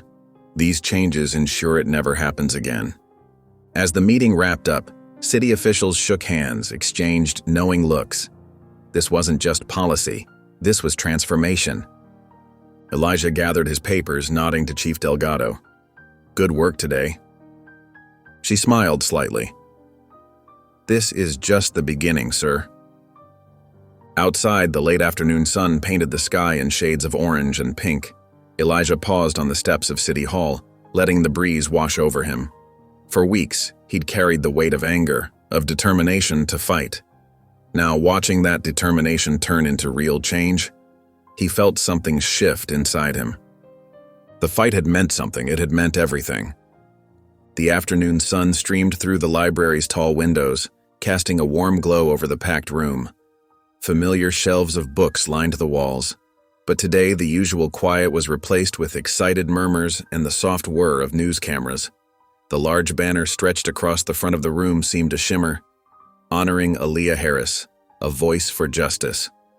Aaliyah stood near the entrance, her small hand gripping her father's tightly. She wore a yellow sundress, her favorite color, and her hair was neatly braided with matching ribbons. Her eyes darted around the room, taking in the crowd of familiar and unfamiliar faces. "Do I really have to give a speech?" she whispered, looking up at Elijah with uncertainty in her eyes. Elijah knelt down beside her, straightening her dress collar with gentle hands. His eyes were soft and understanding. "You don't have to do anything, baby. But if you want to, they'll listen." Vanessa stood nearby, dabbing at her eyes with a tissue. She'd been crying on and off all morning, though she kept insisting they were happy tears. The mayor, dressed in her formal suit, approached the podium. The room fell silent as she adjusted the microphone. "Aaliyah," she began, her voice warm and sincere, "your bravery sparked a movement. We want to honor that." Mr. Thompson, the kindly bookstore owner who had become such a steadfast supporter, stepped forward. His weathered hands held a small velvet box. His eyes crinkled with pride as he looked at Aaliyah. "Aaliyah," he said, his voice carrying across the hushed room, "we want to present you with a lifetime library card. No expiration. You'll always have a home here." The crowd burst into applause. Aaliyah's eyes widened as she stared at the box. Slowly, almost reverently, she stepped forward. Her small hands reached out to take the card. It was beautiful, golden, and embossed with her name. She looked up at the sea of faces before her, all waiting expectantly. Taking a deep breath, she spoke from her heart. "I don't know what to say," she admitted honestly. "Except, thank you for believing me." The simplicity and sincerity of her words touched everyone in the room. The applause that followed was thunderous. Elijah reached for Vanessa's hand, squeezing it tight. Tears flowed freely down Vanessa's cheeks now, as she watched their daughter stand tall and proud. "She's going to change the world someday," Vanessa whispered, her voice thick with emotion. Elijah smiled, his own eyes glistening. "She already did." The aroma of roasted chicken and fresh herbs filled the Harris family kitchen. Vanessa had outdone herself, preparing all of Aaliyah's favorites: crispy roasted potatoes, honey-glazed carrots, and her special garlic bread that always disappeared first. The dining room glowed with warm light from the chandelier above, casting a cozy ambiance over the family gathered around the table. Aaliyah bounced in her seat, her eyes bright with excitement as she described the new fantasy series she'd discovered at the bookstore. "And there's this magical library where books come alive at night. Can you imagine, Daddy?" Elijah leaned forward, genuinely interested. "That sounds incredible, sweetheart. What happens to the librarian?" "Oh, she's actually a secret guardian," Aaliyah explained, gesturing with her fork. "She protects all the story characters when they wake up." Between bites of chicken, Aaliyah paused and looked at her father curiously. "You're not working late tonight?" Elijah shared a meaningful look with Vanessa across the table. "Nope, I'm home, and I'm staying home." Vanessa's face softened into a warm smile. "I think that's the best decision you've made in months." Aaliyah beamed, reaching across the table for the bowl of creamy mashed potatoes. "Good, because I need someone to help me pick out a new bookshelf." The conversation flowed easily, punctuated by genuine laughter and comfortable silences. There were no urgent phone calls, no rushed goodbyes, no empty chair at the head of the table. Just the simple joy of family dinner, something they had all missed more than they realized. After the plates were cleared and the kitchen tidied, they migrated to the living room. Aaliyah settled onto the plush couch with her new book, naturally gravitating to the middle spot. Elijah and Vanessa sat on either side of her, close enough that their shoulders touched. The soft tick of the wall clock and the gentle rustle of turning pages created a peaceful symphony. For the first time in a long time, everything feels right.